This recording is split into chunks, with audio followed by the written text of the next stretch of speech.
bienvenue sur Astroéthique, j'espère que vous allez bien, que vous êtes en forme, je suis ravie de vous retrouver pour parler des énergies qui nous accompagnent en ce moment.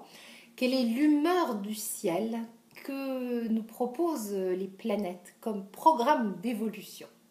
Alors il est question d'équilibre et de complémentarité avec Vénus qui rentre ce soir, lundi, à 20h53 GMT en Balance. Donc l'entrée de Vénus en Balance est une énergie qui nous est envoyée pour l'équilibre. L'équilibre dans la complémentarité, dans le partage, dans la relation. Bien sûr, quand on pense à Vénus, on pense à l'amour. Vénus, c'est notre façon d'aimer. C'est comme nous avons appris à aimer parce que, je le répète, l'amour, c'est quelque chose qui s'apprend, ce n'est pas inné. La protection, c'est quelque chose d'inné. C'est ce qui est en rapport avec l'instinct maternel. Instinctivement, une mère protège son enfant. Instinctivement, non, elle ne l'aime pas. C'est quelque chose qu'elle va développer au fur et à mesure que la relation va prendre forme. Et l'amour naît avec la relation. Il faut la relation pour qu'il y ait l'amour. Sinon, c'est pas instinctif, c'est pas comme ça. Donc, Vénus, qui est la déesse de l'amour, nous parle de ça, de notre apprentissage de l'amour. Et donc, il va être question de notre façon d'aimer, de notre façon d'être en relation. Et Vénus, par son entrée en Balance, va nous envoyer une énergie, une vibration pour nous faire travailler, évoluer nos relations affectives, amoureuses, sentimentales, puisque la Balance, c'est le signe où on rencontre l'autre et où on est en relation. Alors, j'ai beaucoup de choses à vous dire, c'est un sujet sur lequel je suis intarissable. J'ai moi-même une lune en Balance, donc c'est vrai que le couple, la question de l'équilibre et du partage dans le couple est quelque chose qui m'a fortement interpellée très jeune. J'ai une Vénus qui est conjointe à Jupiter, donc j'ai des choses à dire sur Vénus, moi. Et puis je suis une femme, donc forcément, voilà, c'est mon petit sujet de prédilection, mais j'en ai d'autres, mais c'est vrai que j'ai remarqué que c'était celui sur lequel j'arrivais à bien partager. Et puis dans mes consultations, c'est un sujet récurrent, certainement parce que je l'appelle, parce que j'ai développé, on va dire, un savoir-faire, une compétence, puisque l'amour, ça s'apprend, et que donc je transmets énormément à ce sujet-là. D'ailleurs, une astrologue un jour m'avait dit qu'elle me voyait faire des conférences sur le couple, sur l'amour, et qu'elle me sentait bien dans une bonne énergie par rapport à ça. Et je suis en train de me dire que ça va être de plus en plus vrai parce que à chaque fois qu'il est question de ça, ça y est, j'ai des choses à dire, je vibre. Donc, qu'est-ce que j'ai à vous dire? Un melting pot un peu de tout ce que j'entends autour de moi, de mes consultations, de vos questions qui me sont posées. Je l'ai déjà dit, mais je le répète parce que la répétition, c'est bon, c'est l'âme de la pédagogie. L'amour, ça doit faire du bien. Si ça fait mal, c'est pas de l'amour. C'est une blessure d'amour propre.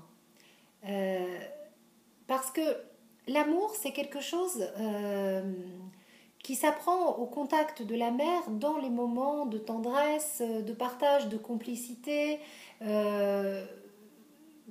qu'elle a. Et à ce moment-là, on va se rendre compte que l'amour, c'est quelque chose de drôlement chouette qui fait du bien et qui enrichit la relation. Et donc, c'est un vrai plus. Ce n'est pas un besoin primaire, c'est un besoin secondaire. Alors, je répète souvent que l'amour, ce n'est pas vital. C'est pas vital pour l'organisme. Bien sûr que c'est une nourriture indispensable à l'âme. L'amour nous fait bouger, nous fait avancer. Donc effectivement, c'est super important l'amour.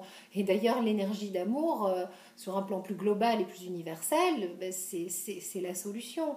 Mais quand je dis que l'amour n'est pas vital, c'est pas vital à l'organisme, en ce sens que vous ne devez pas croire que l'amour protège. Parce que souvent, il y a une confusion en fait entre la protection et l'amour. Les gens attendent de l'amour qu'il protège parce qu'ils ont appris certainement dans leur enfance que l'amour ça protégeait.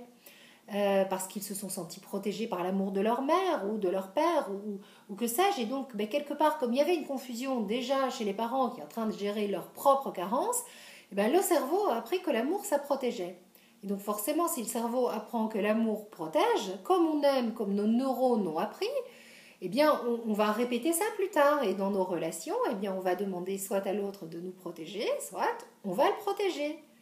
Mais ce faisant, on n'est pas dans l'équilibre ou dans le partage. On n'est pas dans le couple. On se positionne en tant qu'homme ou femme non sexué. Puisque si je te protège ou si je te demande de me protéger, ou je suis l'adulte, le père, la mère, ou je suis l'enfant.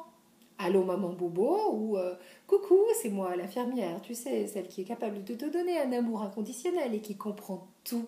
Parce que tu sais, moi, je sais protéger en amour. Viens dans les bras de maman. Oui, mais non, parce que là, en face, ben, le cerveau de l'homme, s'il a besoin de ça, il y va, mais en même temps, il est plus au contact de ses atouts d'homme sexués. Et donc, bah, qu'est-ce qui se passe? Il y a une rivale qui passe, bien au contact de ses atouts de femme, et là, mon Dieu, horreur, malheur, mais oui, mais ça te renvoie que tu ne te positionnes pas comme une femme sexuée. Le contraire étant valable, messieurs. Hein. Donc, si vous êtes trop dans la protection, si vous jouez les papas ou les petits garçons, à un moment, votre femme qui a envie de vivre sa vie de femme sexuée, elle va voir passer un chasseur et elle va se dire, mon Dieu, quel beau chasseur, il est pour moi celui-là. Et puis, ben, le rival. Et oui, et ça vous renvoie qu'il faut vous positionner comme des hommes sexués. Et Vénus, dans le signe du couple, elle demande à l'homme et à la femme d'être à maturité, d'être dans une altérité, d'être dans une complémentarité. Complémentarité dans le couple, complémentarité dans l'autorité qu'il y a envers les enfants, mais pas d'autorité dans le couple. Parce que sinon, eh bien, en face de soi, on a ou son père, ou sa mère, ou son fils, ou sa fille, ou un frère, ou une sœur. Enfin bon, en tout cas, quelqu'un qu'on doit protéger. Et ça, bah, pour la libido, c'est pas génial. Parce que moi, personnellement, j'ai pas trop envie de faire l'amour avec mon père, ou avec mon frère, et encore moins avec mon fils. Hein, mon cerveau, il se dit, ouh, tout ça, c'est pas très très bon. Alors, on se dit, bah, ça y est, j'ai plus de libido. Mais pourquoi? Bah, parce que dans le couple, en face de toi, tu as quelqu'un qui se positionne plus comme un homme et toi non plus. Hein, parce que si toi, en face de toi, la personne, elle se positionne pas comme une entité dans sa sexualité et elle n'y accorde pas de la valeur et de l'importance, forcément, ça te renvoie que toi, nous, toi aussi. Donc c'est tout ça qu'il faut rééquilibrer pour pouvoir partager l'amour et le vivre comme un plus. Mais donc, bien sûr, ça réouvre le fichier. Je ne suis pas protégée par l'amour. Et là, ah oui, mais ça fait mal parce que moi j'ai besoin d'être protégée. Je suis une toute petite fille ou un tout petit garçon et puis je vais me faire manger parce qu'on m'a abandonnée dans la forêt. Oui, alors ça c'est certainement quelque chose que tu contactes au plus profond de ton être. Parce que tu l'as vécu, en tout cas ton cerveau a vraiment eu l'impression qu'il allait se faire manger par le prédateur ou que ben, il allait mourir de faim. Enfin voilà, vous avez réouvert les peurs ancestrales quand vous étiez petit, tout petit, tout petit, tout petit. Hein, ça se passe vraiment au moment où on doit ressentir la protection et la sécurité, donc au stade oral, hein, qui est le stade de la lune en astrologie. Donc bon, insécurité, insécurité, quand tu me tiens. Oui, mais aujourd'hui, vous êtes adulte, donc il va falloir aller donner l'info à votre vie, quoi, à votre cerveau, que bah, vous n'êtes plus un enfant qui a besoin de protection.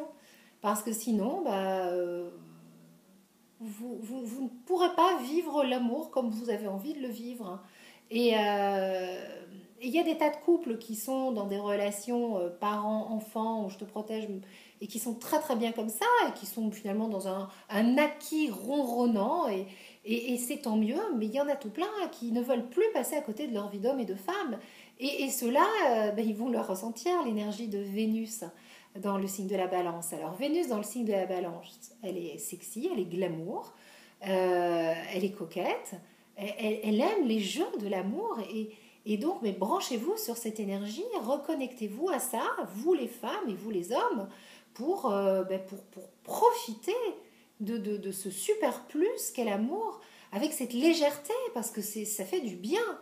Et c'est tellement mieux de vivre l'amour dans le partage, dans l'équilibre, dans la séduction, dans le glamour, dans le côté sexy, quand on est dépollué d'attendre de l'autre qu'il nous protège. Parce que ça veut dire qu'on se rapproche de l'adulte et puis surtout on s'assume, on est autonome et dans la vie, de toute façon, on est seul. Et à partir du moment où on coupe le cordon, bien sûr, il y a des liens inhérents à toute relation, c'est comme ça, mais on n'est pas dans la dépendance. Et c'est beaucoup mieux. Parce que sinon, on est tout le temps en stress. On a tout le temps en stress d'être abandonné, tout le temps en stress de perdre sa sécurité. Donc, s'il y a des réglages à faire par rapport à une problématique de sécurité, eh bien, essayez de faire un travail sur vous en développement personnel. Et il y a plein de méthodes pour aller faire un réglage à ce niveau-là, pour pouvoir être autonome, accepter que ben, vous êtes votre seule protection. Et ensuite, ben, vous aimez tel que vous êtes pour partager l'amour au sein d'un couple avec un homme ou une femme sexuée qui accorde autant de valeur et d'importance que vous à ce pôle essentiel, mais pas vital. Voilà. Est-ce que j'ai été claire? J'espère. Bon, en tout cas, je vous souhaite une très très belle Vénus en balance. Hein. Accordez-vous à ces vibrations. N'oubliez pas que l'univers, tout est vibration, nous sommes énergie, nous sommes vibration et nous sommes connectés à ces énergies-là. Au même titre que nous recevons les mouvements de la Lune, ben, les mouvements de Vénus viennent nous enseigner des choses. Et tous ces messages de l'univers, on les écoute, on les entend, et quand on va dans le sens de la planète, tout devient fluide. Alors que quand on résiste, eh bien, ce qui coince dans notre existence, c'est le reflet de nos propres résistances. Donc, on accueille ça avec amour et bienveillance envers soi-même. On reconnaît que dans ce domaine-là, on ne sait pas encore faire, mais que c'est pas grave, qu'on va apprendre parce qu'on est venu sur Terre pour évoluer. Et merci les planètes de nous accompagner sur ce chemin d'évolution. Voilà. Je vous fais des gros bisous et je vous dis à très vite pour une nouvelle vidéo, de nouveaux partages et plein d'autres choses. Et sinon, le projet d'écriture, il avance super bien. Je suis de plus en plus enthousiaste. Voilà. Et j'ai trouvé le nom et encore, voilà. Vous savez, quand on fait une commande à l'univers et qu'on dit, allez, c'est le moment, c'est prêt, ça s'aligne. Hein. Donc, n'oubliez pas de faire ça aussi, c'est important. Ciao!